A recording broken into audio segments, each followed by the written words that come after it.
And since there's been a long gap, uh, between the last session and this session, so I will just do a quick recap of what we have discussed so far. So the 7 habits of highly effective people is been one of the most influential and best-selling books. In fact, it is rated by Executive Magazine as the most influential book, business book of the 20th century. And it has sold over 40 million, copies. When I bought my copy, that time it had sold, I think, 10 million. So now it has sold over 40 million. And it is continuing to sell, and it's still on the best selling charts. Wherever you go in the airport or you go to any bookstore, you will always, find it there. And basically, what Stephen Covey does, right? He says that in the introductory chapter of this book, he says that if one wants to be effective or successful in life, he needs to have a strong foundation of good character.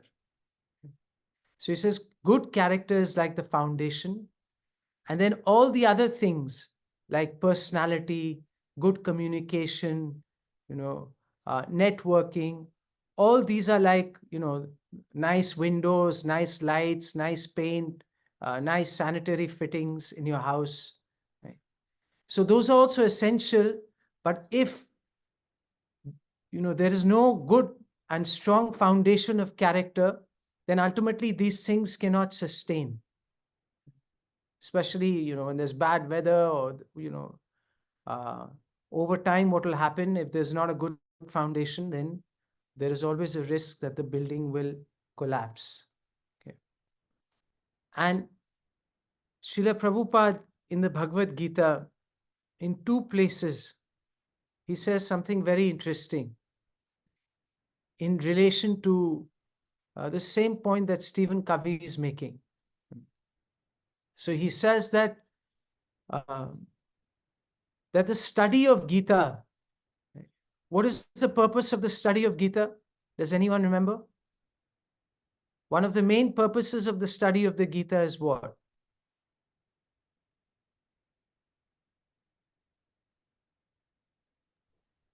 Rose surrender.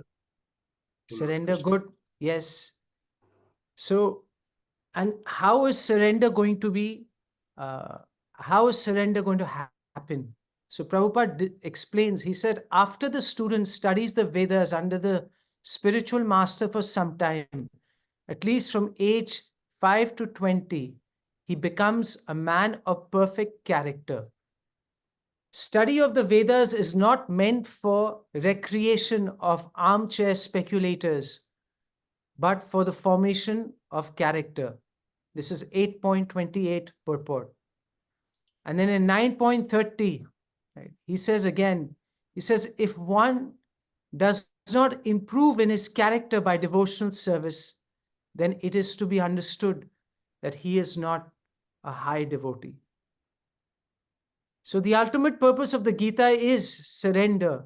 But in order for us to become surrendered, we need to develop we need to have the character of a devotee. We need to develop the qualities of a devotee. And he explains that character is ultimately a composition of habits. So character is formed how? It depends on what kind of habits we develop. If we develop good habits, then we will develop good character. And this is what he focuses on in this book. He integrates all these good qualities in these 7 different habits that he has identified. So let us look at first, let us review very quickly habit number 1. Just one second. Does anyone remember what habit number 1 is called?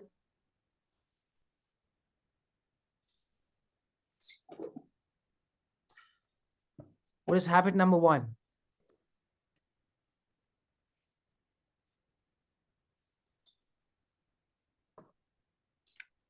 Okay, I'll just share the screen 1 second.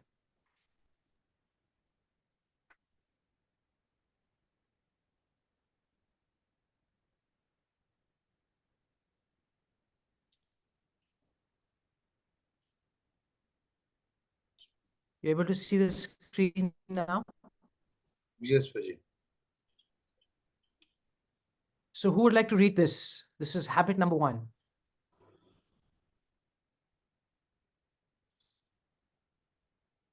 Let's see. Neela Habit Mataji, would you number. like to just read this? Okay, Prabhuji, Hare Krishna.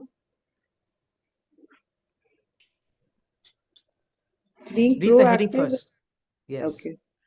Habit 1, be proactive. The habit of personal responsibility. Being proactive is more than taking initiative. It is recognizing that we are responsible for our own choices and have the freedom to choose based on principles and values rather than on moods or conditions. Proactive people are agents of change and choose not to be victims, to be reactive, or to blame others. Stephen Covey. So what did you understand from this?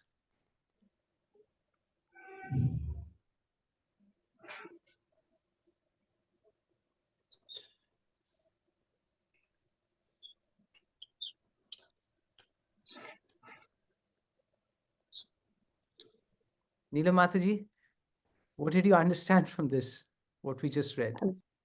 Yeah, I'm just trying to understand actually. So, Okay. Would someone like to help her?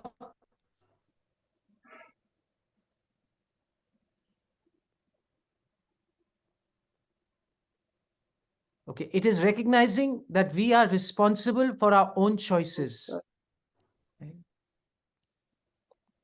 So proactive, one of the key elements of this habit is to understand that ultimately we are responsible for our choices. And a proactive person doesn't blame others, right? When things go wrong and thinks, okay, now I'm a victim, just blame others. But he takes responsibility. He or she takes the responsibility and uh, understands that ultimately, no matter what happens, whether it's good, bad, ugly, we all have the choice of responding to the situation in a favorable way, no matter what the situation is, and learn from that situation and use that situation as an opportunity to make progress. So see this in the Gita, right in the beginning, right? In the second chapter, what does Krishna tell Arjun? One of the first things he says is that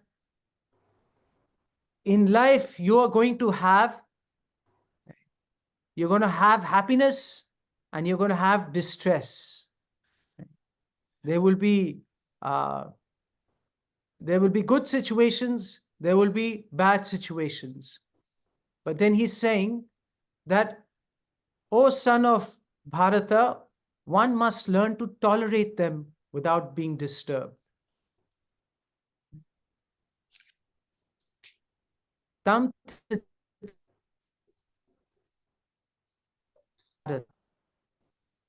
to tolerate.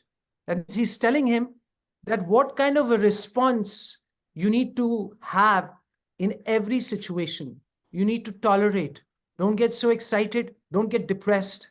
And then in the next verse, he says, the person who is not disturbed by happiness and distress and is steady in both is certainly eligible for liberation. So if we want to be liberated from this material condition, we have to become steady in both happiness and distress and not become disturbed by them.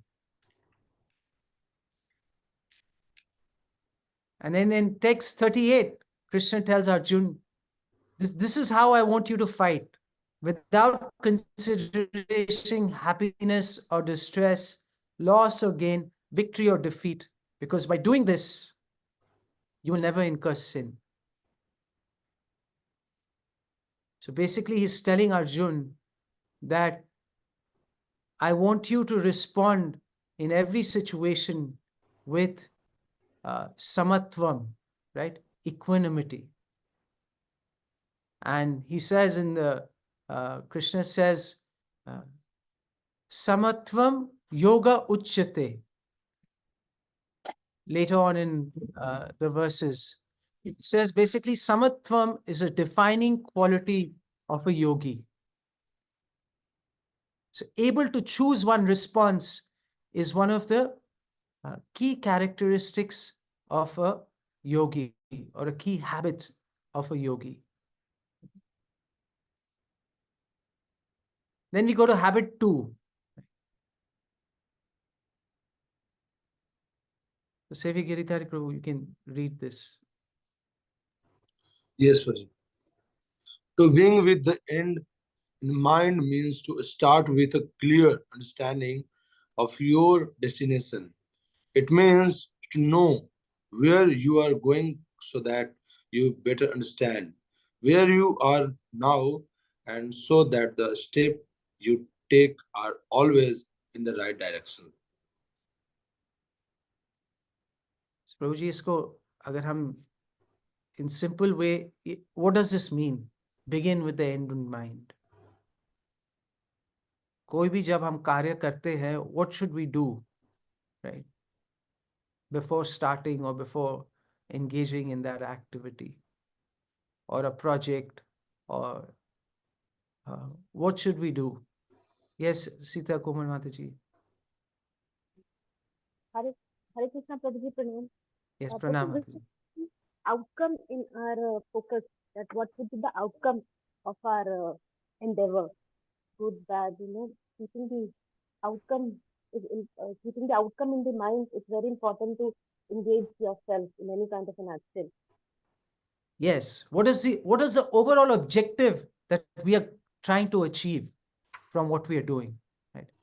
If we are not clear about the purpose of what we are doing, then how are we going to know? He's saying, how are we going to know that where we are now and the steps we should take to reach our objective, right? If you're not even clear about the objective, then how will we assess कि हम अभी कहाँ हैं और हमें क्या करना है उस दिशा में जाने के लिए, if the direction only is not clear, or if the purpose is not clear, right? So whatever we do, if we undertake a certain project, or if we are Which undertaking some need to the seva, guidance.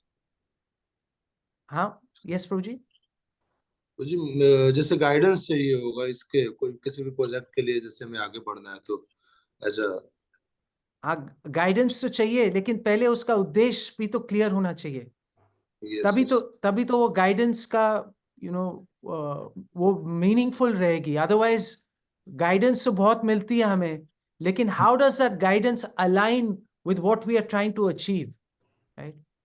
So if you see the Bhagavad Gita, Krishna gives a clear goal to Arjun right in the beginning of the Bhagavad Gita. Let's read this. Who would like to read this? Sumit Kapoor Prabhu, would you like to read this? Yes, yes, Prabhuji. Hare Krishna. मयि सर्वाणि कर्माणि संन्यास सद्यान्मा चेतसा निराशीर निर्मनो भूत्वा युध्यस्व विगत ज्वारः. Therefore, O Arjun, surrendering all your work onto me with full knowledge of me, without desires for profit and with no claims to proprietorship and free from lethargy, fight. Thank you so much, Prabhu. Prabhu, do you know which chapter this is from? I don't recall, Prabhuji. Neera Mataji, please share which chapter this is This is from. from third chapter, Prabhu, 3.30, 30 number Yes. shloka. And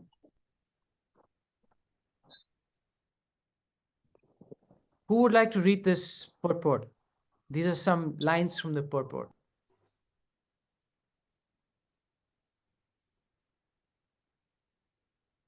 Let's see. Yes, Sita Komal Mataji. This verse clearly indicates the purpose of the Bhagavad Gita. The Lord instructs that one has to become fully Krishna conscious to discharge duties as if in military discipline. Such an injunction may make things a little difficult. Nevertheless, duties must be carried out with dependence on Krishna, because that is the constitutional position of the living entity.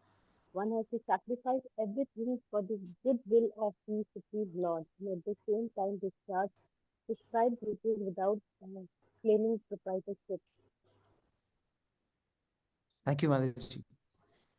So, what's the first thing that Prabhupada writes in the purport on top? This verse clearly indicates the purpose of the Bhagavad Gita. Right? So, there is a clear purpose in the Bhagavad Gita.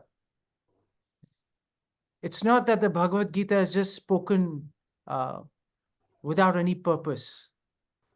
So, the Bhagavad Gita also has a clear understanding of the destination for Arjun and all of us. And Prabhupada is writing here that what is the purpose? Is that we become fully Krishna conscious to discharge duties. And it may be difficult in the beginning. But if we carry this out with dependence of Krishna, we should do that.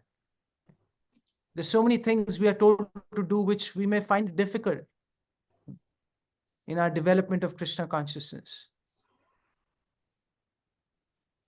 We may find chanting difficult. We may find hearing difficult. Sometimes we may find association of devotees difficult.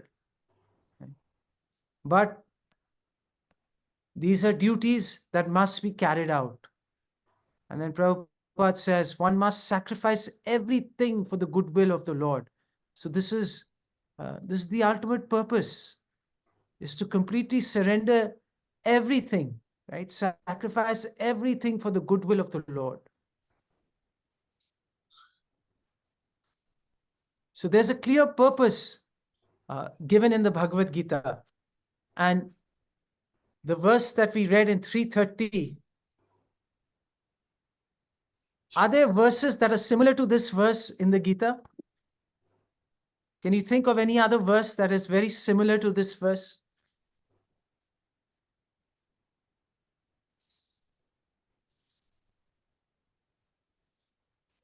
There's a beautiful Prabhuji, verse, chapter 7. chapter 7, you're close. Chapter 7 or 8. So we want devotees to participate in this discussion. Otherwise, It's so 8.7, Prabhuji. yes, 8.7, very beautiful verse. And it is like Krishna is repeating almost the same thing. He's saying, Tasmat sarveshu kaleshu mam anusmara yuddhacha mai arpita mano buddhir mam evashyasi asamshaya. Right? Beautiful verse this is. He says, therefore, Arjun, you should always think of me in the form of Krishna and at the same time carry out your prescribed duty of fighting. With your activities dedicated to me and your mind and intelligence fixed on me, you will attain me without doubt. Mam evashyasi ashamsaya. And Krishna repeats again similar similar verse again, right? In the 9th chapter, can you think of that verse? What does he say in the 9th chapter? This was in the 8th chapter that we just discussed. What does he say again in the 9th chapter?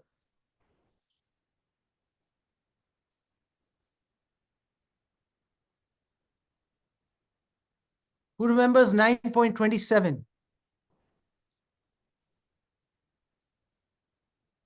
Man mana bhava mad bhakto madhyaji mam namaskuru. Nahi, Prabhuji, 9.27.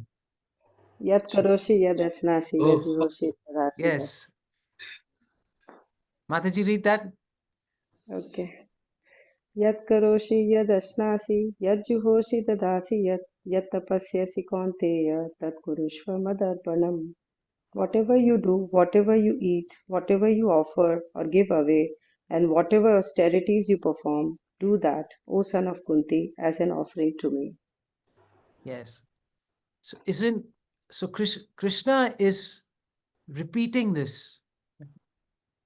He's repeating the purpose. He's reminding Arjun of his purpose, in different places in the Bhagavad Gita. Right? He reminds him right in the beginning. He reminds him again later on in the Bhagavad Gita. So it is very important for us to have a clear purpose in our lives, because once the purpose is clear, once our purpose is clear, then we can align whatever we do with that purpose. Okay. And it also helps us understanding, where we are right now and what are the things that we need to do to get there. Okay.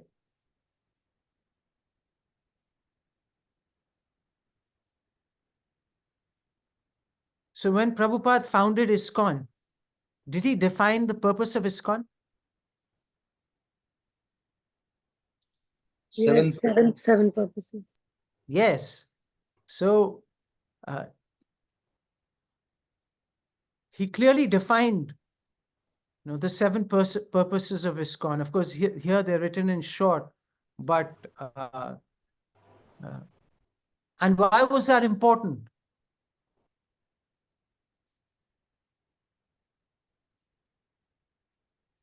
So that we don't lose track of where we are going. Once we start this mammoth task, we can get distracted so many other directions. Yes. So that we don't get distracted. We can focus our activities on achieving the real purpose of this mission. Otherwise, what will happen? As time will go on, people will start adding, subtracting, and then the mission will lose its focus, its intent for which it was formed. So Prabhupada is very clear from right in the beginning of establishing the movement, what the purpose of this movement is. And that whatever we do, we should evaluate whatever we are doing to see if our activities that we are doing align with these purposes. Okay. So today we will discuss the third habit. So as you can see that both the habits that are spoken about in 7 habits, they're actually in the Bhagavad Gita. The same principles are there in the Bhagavad Gita. That we are responsible, we should be responsible, we shouldn't blame others, and for our own, karma, right? And that we should have a clear purpose in our lives. And as devotees, our purpose is very, very clearly defined in the Bhagavad Gita.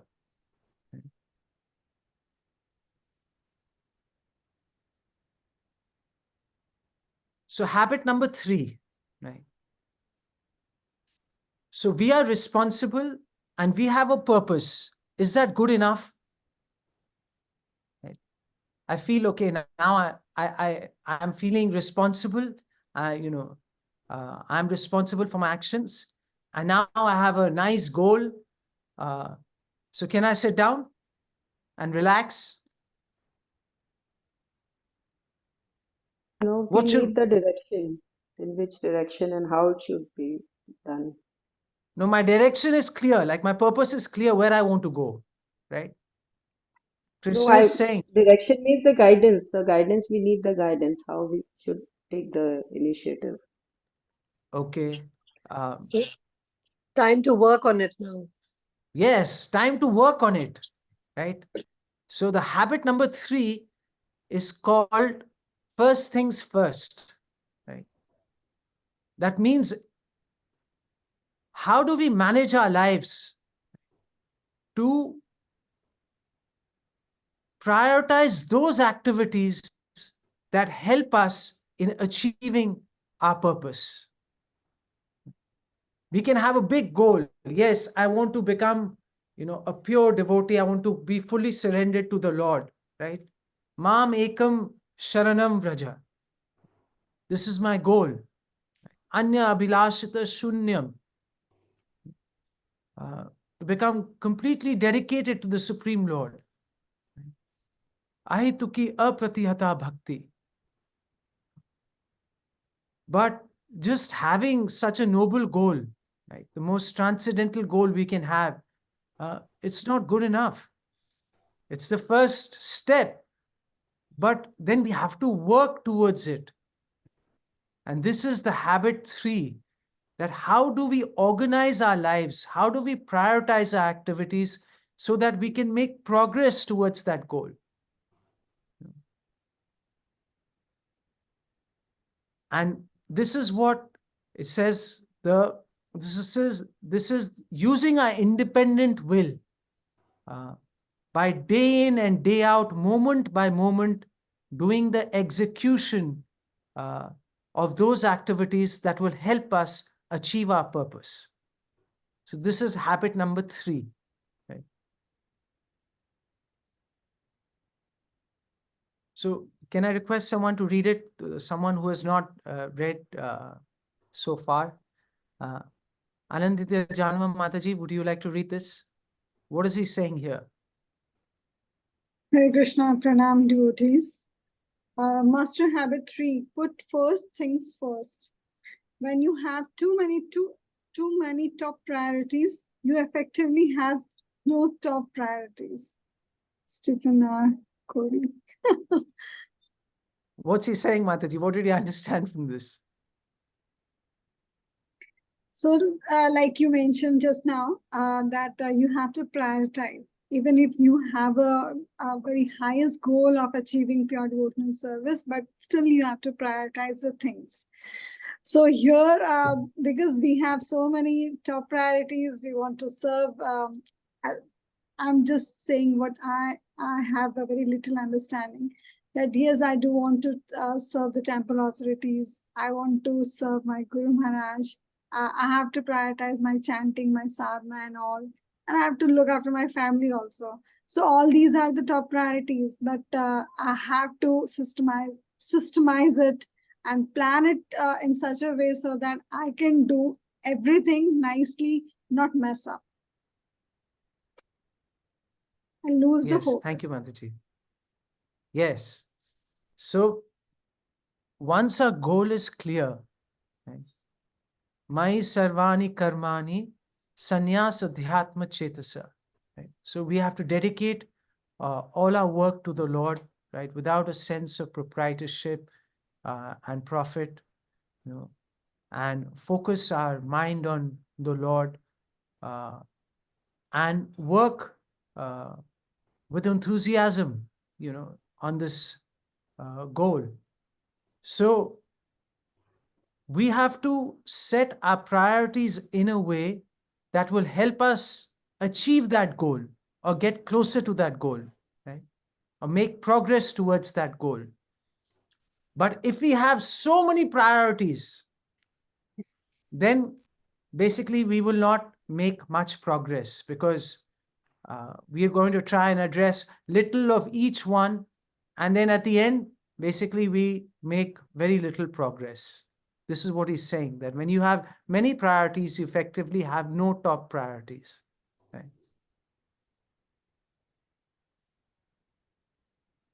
Let's see what the Bhagavad Gita says on this. Who would like to read this? This is from 2.41, right in the beginning of the Bhagavad Gita.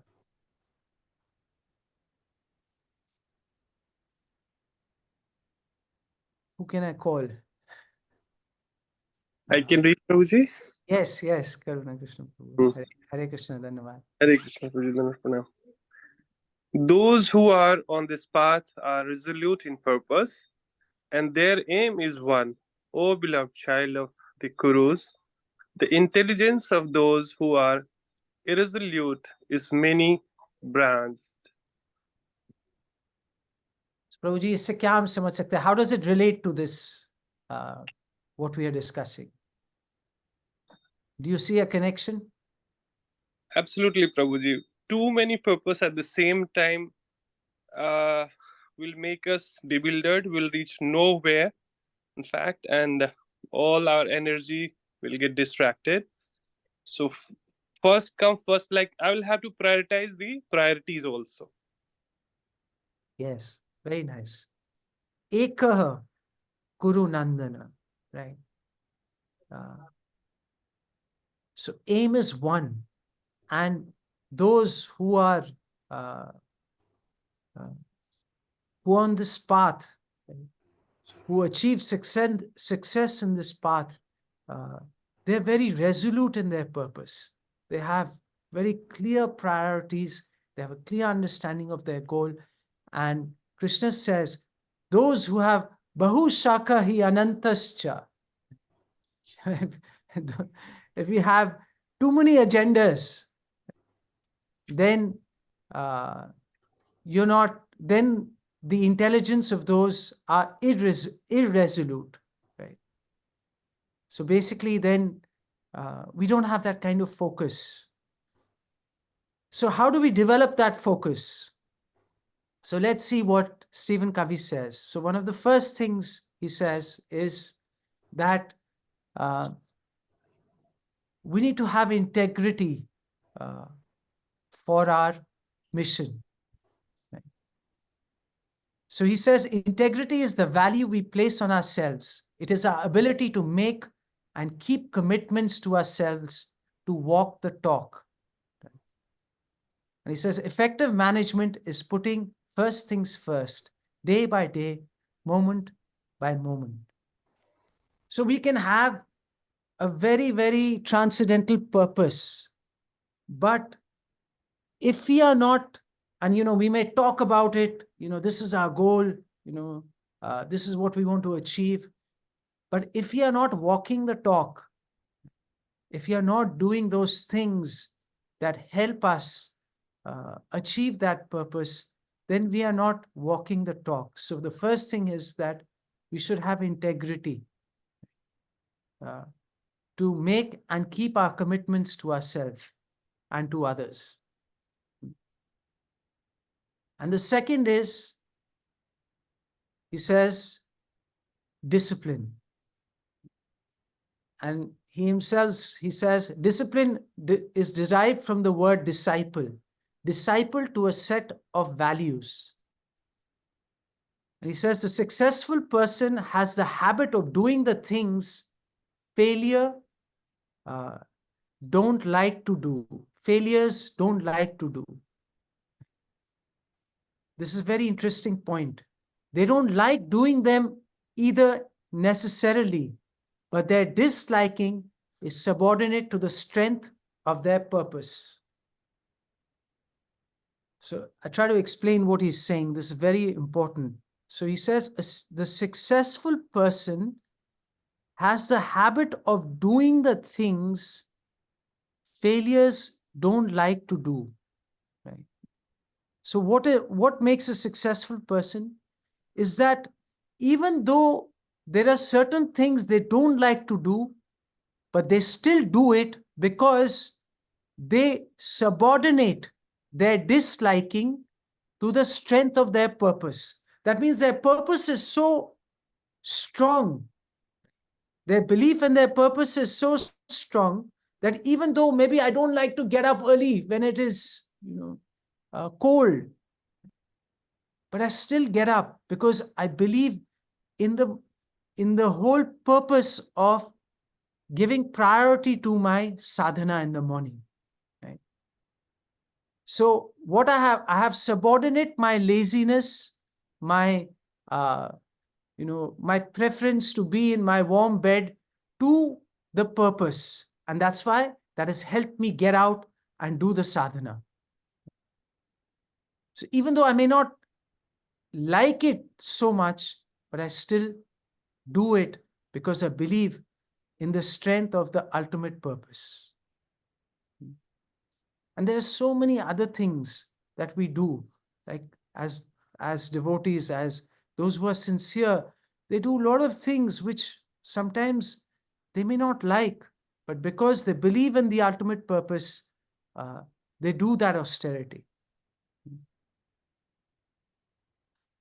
And then Stephen Covey, he shares, right, a very important matrix. Right? This is called this is a time management matrix. And if you see on this, on the left-hand side, from below to top, right? You're going from not important to important. And then from left to right, we are going from urgent to not so urgent.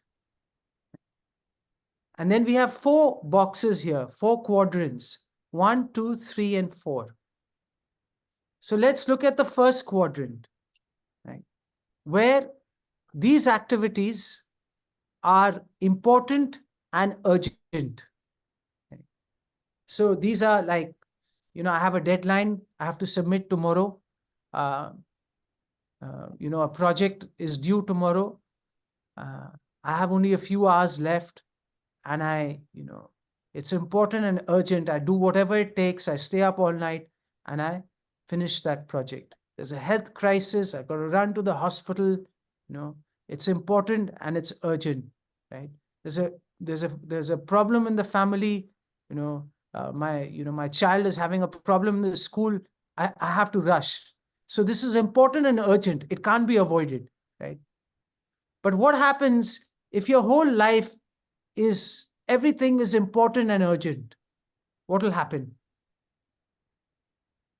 Suppose all the time you're dealing with crisis, heavy deadlines, pressing problems all the time. What will happen? You will be in stress all We the are time. in lot of Not stress. Okay, a lot of No, stress. no time left for the real important things. Okay, no time left for real important things. Very good. What else? you. We will lose the focus. Yes, we lose the focus. And you will end up with doing nothing. So this is what will happen. We'll get stressed, we'll get burnt out, right? Always putting out fires. And as you all said, at the end of the day, we make very little progress because we are just, we are firefighting all the time. So we certainly don't want to be all the time in this kind of quadrant. Like if our life is predominantly this, then there is a high risk of getting burnt out and stressed out, right? Due to all the stress that we carry. So let's look at quadrant number 3. Okay. So number 3 is what we call regular work, right? Whatever regular maintenance work. So this is defined in a business context, but answering our emails, doing our, making our daily reports, having our, standard meetings. You can say this is maintenance work. That, the regular things that we do every day to keep our bodies together, our so what if, so it's described as it is not that important, right? And it is not that urgent. So if we are in this quadrant all the time, just doing regular activities, what will happen? Just maintenance work. Then what will happen to our progress towards our goal? Stagnant, Prabhu. Progress. Yes, we become stagnant. Very good. What else?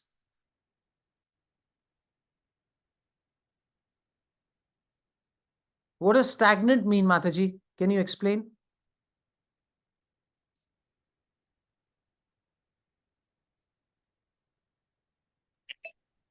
Yes, Prabhu. It means we started from point A, and after spending a whole body of work, we are still at point A, although we have goals of going to point B. Yes. So we may want to go to point B, right? But because we are not making any, we're not doing any developmental work. We're not doing work to improve ourselves. We're just kind of in the maintenance mode. Then we will stagnate. Let's look at quadrant 4, right? It's not that urgent and it's not important, right? Social media, right? Gossip, trivia, right? Pretending to be busy. What happens when we are engaged in not urgent and not important? What happens? Become unproductive. Yes. We waste lots of time and energy and do not get anything. Actually, wasting time completely. Losing our focus also. So do we stay stagnant? Do we make progress, or we actually recede in what we are doing? Which direction do we go? We do not make any progress. Not only we don't make any progress, but actually we tend to start regressing. Yeah, we fall down, in fact. Yes. Yeah. So gossip, time wasting. I mean, we're not even able to do our regular work properly then, if we engage in all this. And then we come to the second quadrant.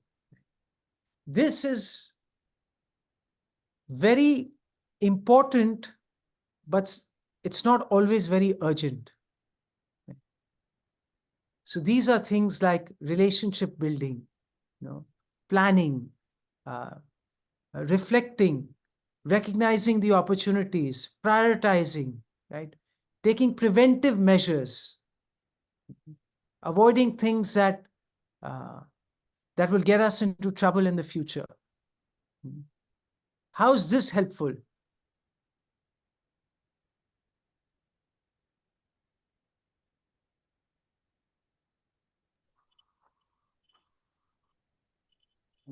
These activities actually uh,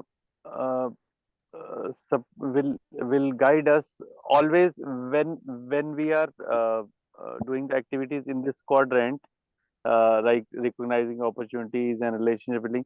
So we are actually working towards the goal.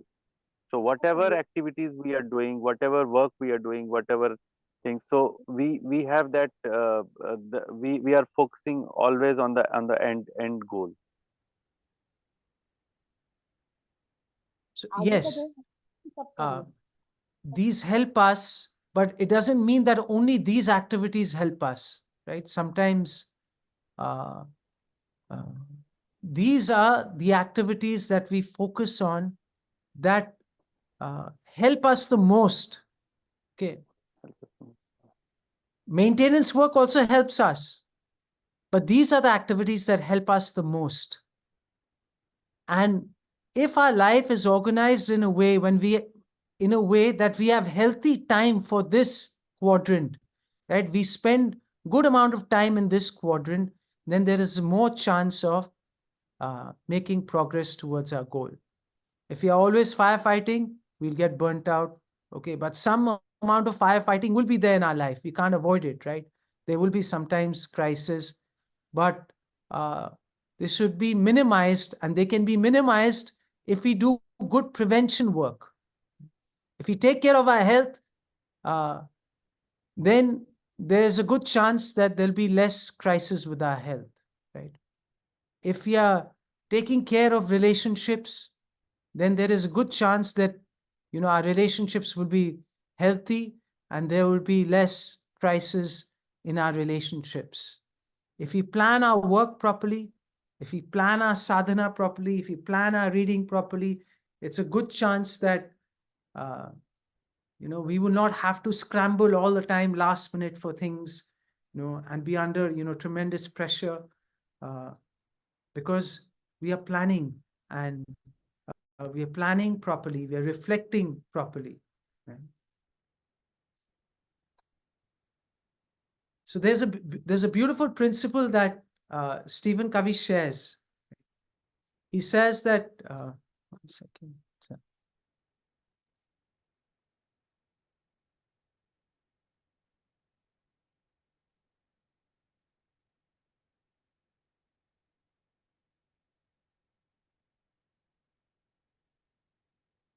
So he says, he calls it this is a very important principle. It's called the Pareto principle. It says that 20% of our activities determine 80% of our outcomes. If you could just hold for a second, I just realized my laptop has gone out of charge. I'll just get the charger. Just give me 1 minute. Huh?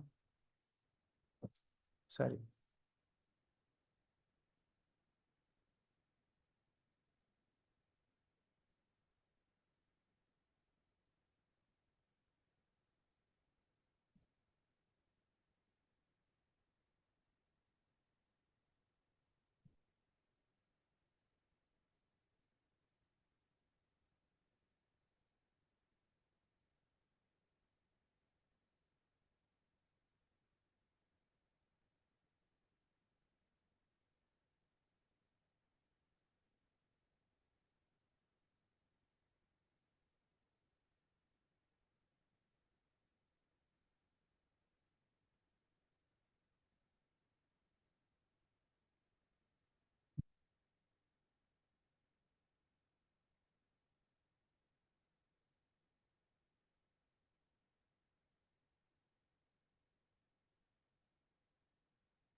Hare Krishna. Very sorry about that.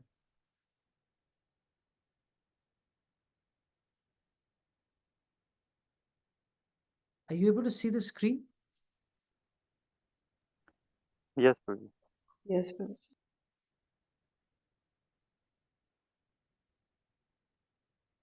So how do you think this applies to our uh, devotional lives?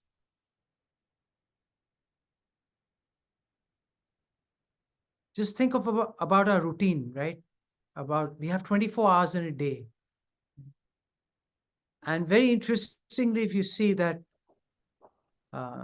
if we start, like, say, our day at 4:30, Mangal Arti, to the time, the Bhagavatam class finishes, it's about 4.5 hours.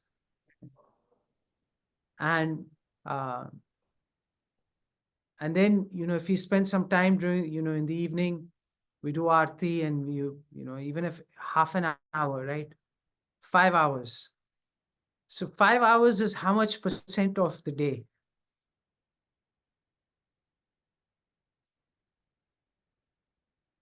What percent is, 5 hours of 24 hours? 20, 20%. 20% approximately. Yeah. Yes. And what we do in those 5 hours, do you think it has a powerful impact on the rest of the day?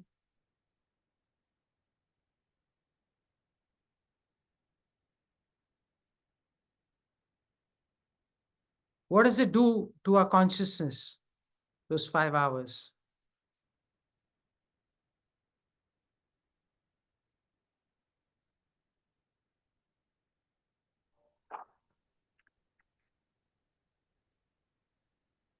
It prepares us to tackle any situations throughout the next 20 hours or 19 hours. So somehow coincidentally it matches, but obviously our goal ultimately is that we want to become 24 hours Krishna conscious, right? So it's not that we only want to do 5 hours of sadhana, but as grihasthas, those who of us are working and have many responsibilities with children, if we put in 5 hours quality time, uh, it can really sustain us for the rest of the day. And Prabhupada has assured us, he has said that if you chant 16 rounds, if you hear and you follow the principles that he has given, then he says you will always stay protected. So it's very important that we prioritize our day and prioritize our activities, right? So that we can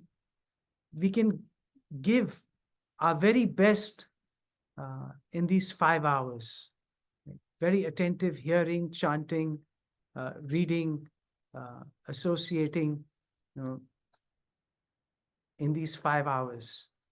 And this will really help us for the rest of the day. Right? And day by day, if we do that, I just think how much good progress we will make if we do this with the proper attention and the priority that it deserves. So little by little, little by little, little by little, we will make so much progress towards the ultimate goal of our life. So I want, if for the last 10 minutes, if everyone can put on their videos, because I want to discuss this, as a group activity, especially this point, right? That how do we prioritize and how Krishna helps us prioritize in the Bhagavad Gita, to achieve this state of consciousness. So if you see this verse, Mai Sarvani Karmani Sannyasa Dhyatma Chetasa. So Krishna is saying first, Mai Sarvani Karmani. Let's break it down, right? This is the purpose. Now, how are we going to prioritize this purpose? There are certain things that Krishna tells us in the Gita that help us prioritize this purpose. So how are we going to dedicate all our works to Krishna? Is it just going to happen like that? How are we going to dedicate our works to Krishna?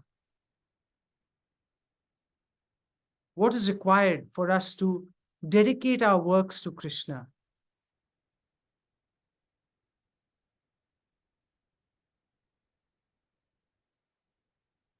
What are some of the principles that Krishna teaches in the Gita to help us achieve this kind of consciousness? And he's doing that throughout the Gita. There are some principles that he is, teaching that help us develop this kind of consciousness. Yes, Sumit Prabhu.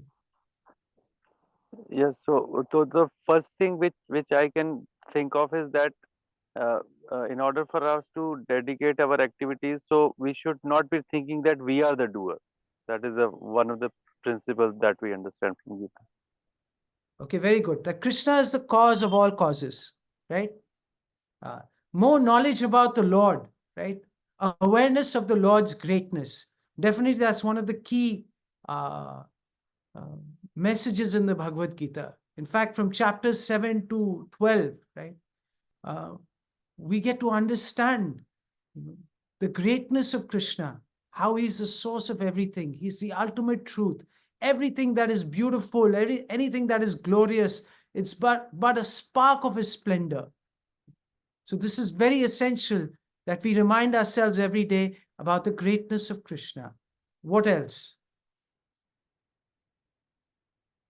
What other things that Krishna teaches, priorities to help us achieve this state of consciousness? Hey Krishna. Yes. Being a Grihastha, there are two duties as far as what I can understand. One, I have to focus on my spiritual progress, and apart from that, I have to be conscious for my family duties also. So, um, as far as my spiritual, as far as both the activities are concerned, because they are important also and urgent sometimes. So I have to see that whatever I am doing for my whatever I'm doing 24 hours a day, am I able to bring or see Krishna in all these activities?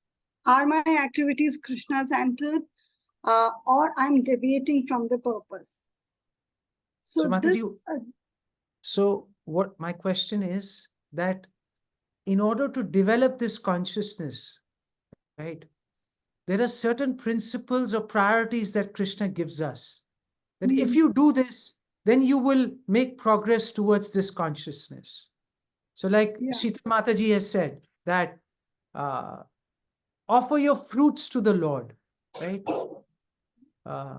So that's one of the key principles. Krishna says that when you are working, you are going to get some fruit, sometimes less, sometimes more, right? Sometimes you may get lots of fruits. So what are you going to do with that? That means we have to offer that to the Lord. Because why? Because everything ultimately is owned by the Lord and needs to be engaged in the ultimate owner, right? So that's a principle, that's a priority Krishna gives, that if you want to work in this consciousness, you have to learn how to offer your fruit, so that don't desire to enjoy that profit, but offer that fruit, right? So that's one priority that Krishna gives. Then he gives uh, the priority of that understand that we are ultimately eternal parts and parcels of Krishna, right? If we keep this in the forefront, then will it help us achieve this consciousness or not? So, what are some other things that Krishna tells us in the Gita that if we do that, then it will help us work in this kind of consciousness? Prabhuji, is that's a 5.29 Bhoktaram Yagna Tapasam, where he is mentioning. Yeah, so I've already said that we are aware of the greatness of Krishna, that Krishna is the ultimate enjoyer, right? Yeah. What are some other things that are very essential?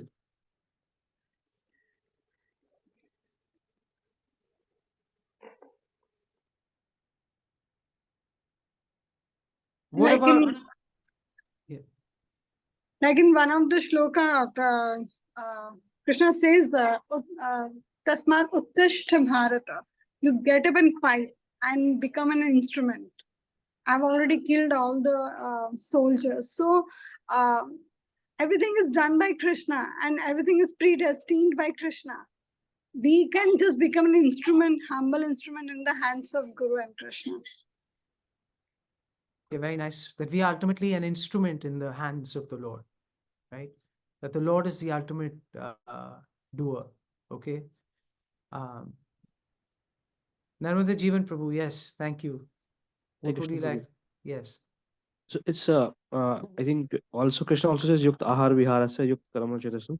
He regulate your Yes, regulate. This regulation, you know, uh, is such an essential principle. Regulating our senses, regulating our life, regulating our activities. It's one of the key principles Krishna keeps, addressing in the Gita. Regulation. Uh, when we are regulated, then we will make progress towards this kind of consciousness. What else does Krishna say? We are getting there. What are the priorities that we have to give? So will Yat Karoshi Yasanasi will also be the part of this? Yes, I mean, this is similar. So, but to get to Yat Karoshi, what we have to do? We have to engage our senses in Krishna's service. Right? Yeah. So the principle is, if we engage the senses in Krishna's service, then only we will be able to do everything for Krishna. Right? So that's why Krishna says that you engage. If you see right from the beginning of the Bhagavad Gita, Krishna is saying, you engage your senses, engage your mind, engage your intelligence, right? And engage your entire being, your sense of being, your ego, right? In understanding that we are tiny servants of the Lord. So we have this physical body, and uh, uh, we have the uh, subtle body, right? And Krishna is, throughout the Gita, he is telling us how we can be engaged engage our subtle and our physical body in Krishna's service. So Sheetal Mataji has written very good points on the chat, that perform bhajan with Preeti, right? Always stay engaged in the service of the Lord. Uh, so since we don't have much time, I'm just going to mention a few of those key, I identified 10 key things from the Gita that will help us uh, towards this consciousness that Krishna is saying, right?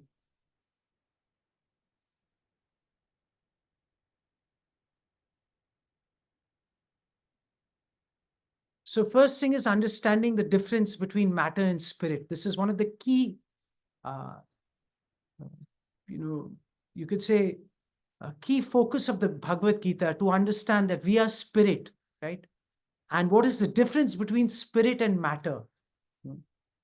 And because spirit is permanent, we should focus on the spirit, right? The priority should be those that help us understand our spiritual nature, right? Detachment from fruits, steadiness in performing duties, controlling the senses, overcoming our internal enemies, and eternal enemies, uh, such as lust, pride, envy, greed, and the influence of the gunas. Doing work as sacrifice, yajna, for the Lord. Awareness of Krishna's greatness, and doing our service with love and faith in the Lord. And all this is done by, under the guidance of, Krishna says, approach a spiritual master, approach a guru, right? And conduct yourself in this manner, right? So the more we can spend time doing these activities, right? And also there's one more point that um, that's actually on the other slide. It's cultivating knowledge and transcendental qualities, right? So when we do all these, we give this priority, then we will get closer to our goal. So we should identify, when we're studying the Gita, what is Krishna emphasizing? What are the things that Krishna is emphasizing, which will help us uh, achieve this kind of consciousness, achieve the kind of surrender that is required in the Bhagavad Gita. And the more we are able to give, these items priority, then there is a more, chance that we will get closer to our goal. So first things first is uh, understanding and giving time to our top priorities that ultimately align with the objective. Right?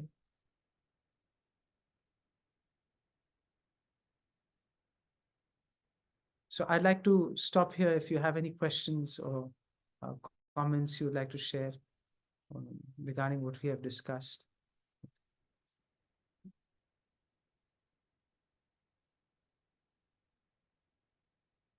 So the main point was that Krishna also gives very clear priorities in the Bhagavad Gita. It's not that, he's just saying things without any, it's very focused what Krishna gives, because they're all ultimately, they're meant to help us achieve the goal that Krishna wants us to achieve. And if we analyze all these priorities, we see how they are so linked to the ultimate objective.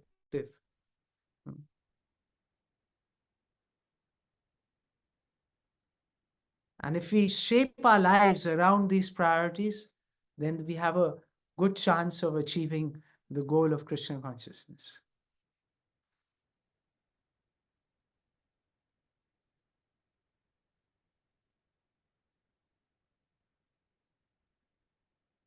Namaskar, Prabhu. Would you like to add anything? Namaskar, Giridhari Prabhu.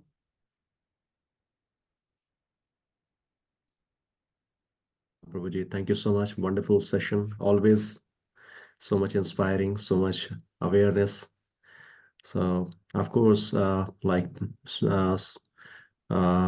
taking responsibility, setting priorities, even in personal life, focusing upon, because devotion or the love of Godhead is our topmost priority. And whatever activities we have discussed as of now, that must be prioritized. But time to time, what I see, sometimes we give priority to something else, maybe some services. Even in services I'm talking about, when it comes to morning program, sometimes this is my personal problem which I'm sharing. Sometimes I think, okay, just to save time, let's just skip Mangalati today, let's do something else, whatever is more important. So, but over a period of time, I realized that maybe any specific task which I plan to do, escaping Mangalarti or other activities, and finally I end up with frustration. Even after achieving that goal, I do not feel satisfied.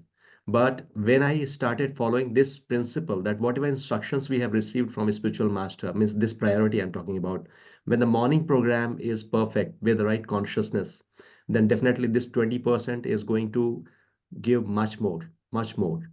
So at least I convince myself that we should not at all compromise with our sadhana, and that not only mechanical sadhana, but with whatever mood we are discussing over here, whatever intentions or purpose we have discussed as of now, that must be very, very clear.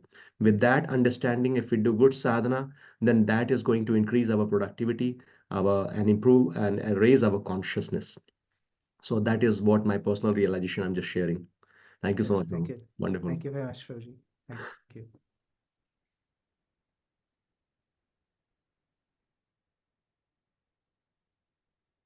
So anyone like to share their experience when they prioritize their sadhana? Uh, what impact it has on our, rest of the day?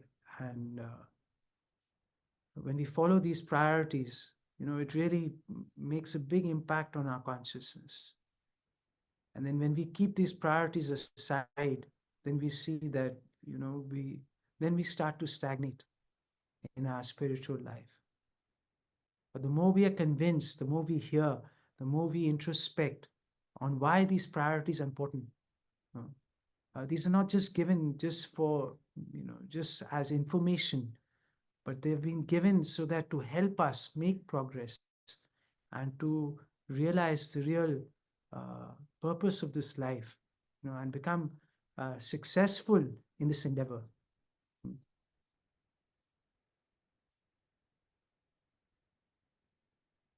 Namaste, Prabhuji. Thank you, Prabhuji. Always coming up with the practical things, what can be applied in our bhakti as कभी character और तो कभी character वाला जैसे last भी आपके रहे या फिर आज प्रैक्टिकली कैसे हम ये जो आपने मैट्रिक्स दिखाया पूरा. So yes, Ruji, when we do sadhana in morning time, so like we are able to serve more nicely, effectively, efficiently. तो जब हम प्रायोरिटाइज भी करके चलते हैं, जब हमारा स्केड्यूल भी रहता है, so सेवा बहुत अच्छी रहती है. We can do much more things for Krishna in throughout our day. Yes. So thank you, Prabhuji, for sharing such nice things. Hare Krishna. सबके लिए बड़ा practical था. Prioritizing. We should not go into fourth quadrant, not even third quadrant. So Yes. thanks for sharing that, Prabhuji. Thank you.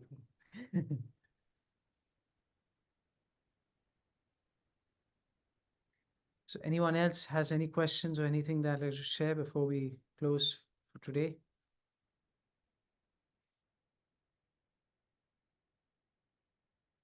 So thank you all very much for joining, and let us spend time in, hearing. Hearing is also very important. This is how we understand what the priorities are. I mean, to hear regularly. It's not that we hear it once and we get it. This is Nityam Bhagavata Sevya. All the time we need to hear and remind ourselves. And the more we hear, then we appreciate the teachings, and then we start to relish the teachings. And then we become enthusiastic to follow those teachings. So thank you all very much. All these teachings are actually there in Prabhupada's books. Krishna has given all these beautiful verses, and Prabhupada has written such amazing purports, describing and adding and giving context to these verses. So everything that I'm sharing from you, it's all from the Gita and what Prabhupada has taught in his purports. So all these principles are from Prabhupada's books, from the Bhagavad Gita. So let us read and relish them and apply them to our lives. Okay. Hare Thank you Krishna. so much. Thank you all. Thank you so much. You say that I have gathered from all from Prabhupada's books, but reading and taking out the crux and sharing with others is very important. Like for me, I also read all these things, but I haven't taken out the crux, and you take out the nectar and share, and this is very helpful. Prabhuji, I have being in a I don't want to give any excuse that I'm in a family life so that I cannot follow the morning program as it is. But the thing that I do, that I prioritize, is my Mangal Aarti. May not be on the same time, and the chanting, because I think I will not get time later on. Even if whatever is there, I'm at home, or I can stop other things and chant. No, I cannot chant. And hearing, these things are so powerful, so potent, that it keeps you awake in Krishna consciousness throughout the day. And sometimes very few times that I cannot complete even one lecture, or maybe you are out or whatever, then you are not on the right track. That day you feel that you have lost so many things, because the morning program that Prabhupada has given us is very potent. And thank you for reminding me especially to be focused on this. Prabhuji, I have a question now. I don't know, this is just coming from the last night, and this is not related to this class also. So can I ask a question? Yeah, so maybe if it's not related to the class, then you can just say, I can call you and talk to you on the phone if that is okay. So that the other Yeah, thing- that's fine. That's Okay. fine. All right. Krishna, thank you. Thank you so much, Prabhu. Hare Krishna. So thank you all. Hare Krishna. Have a good Thank day. you, All Prabhuji. the Hare devotees. Krishna. Hare There's Krishna. this lovely chant for Nitai Prabhu for this wonderful. Thank you for sharing the link, Prabhuji. Thank you. Yeah, Hare Krishna, Krishna, Hare Krishna, Krishna, Krishna, Krishna Krishna, Krishna, Hare Hare Hare, Hare, Hare Hare Ram, Rama, Hare Rama, Ram, Rama Rama, Hare Hare. Jai Srila Shri Prabhupada ki jai. Jai. Hari Bol. Ananta Koti Vaishnav Vrind ki jai. Jai. Jai, Gaur Jai, Premanand. Jai. Hari Hare Hari Krishna. Bol. Thank you. Thank you so much. Thank you, Prabhuji. Jai Shri Prabhupada.